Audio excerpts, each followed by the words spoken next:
గోపురం, ఈ గోపురం చూడండి, షిరిడీలో చూసినా కానీ ఇక్కడ చూసినా ఒకే విధంగా ఉంటుంది. ఇలా 4 చిన్న చిన్న గోపురాలు, ఈ యొక్క మహాగోపురం ఇది 1988లో ఈ యొక్క గోపురము నిర్మించారు. ఇక్కడ చూసిన గోపురము షిరిడీలో చూసిన గోపురం సేమ్ యాజ్ ఇట్ ఈస్గా ఉంటుంది. ఇదే విధంగా షిరిడీలో కూడా ఉంటుంది అనమాట.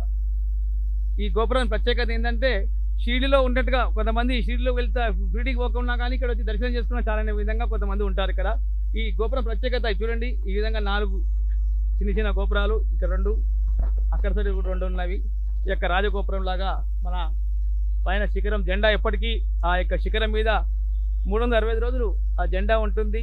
మన హిందూ సాంప్రదాయ ప్రకారంగా బాబా అంటే బాబా గుళ్ళల్లో మన ఈ దేవస్థానం తరఫున ఆ జెండా మాత్రం తప్పకుండా ఉంటుంది.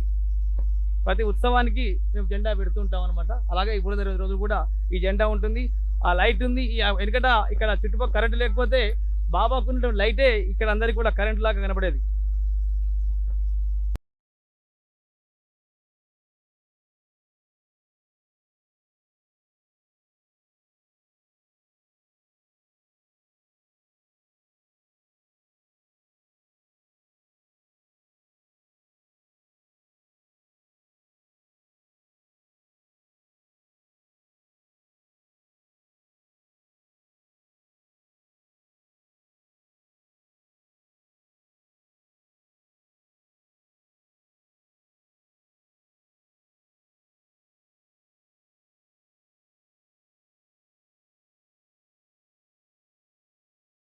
తక్షశిల మీడియా ఛానల్ని సబ్స్క్రైబ్ చేయండి, లైక్ చేయండి, షేర్ చేయండి.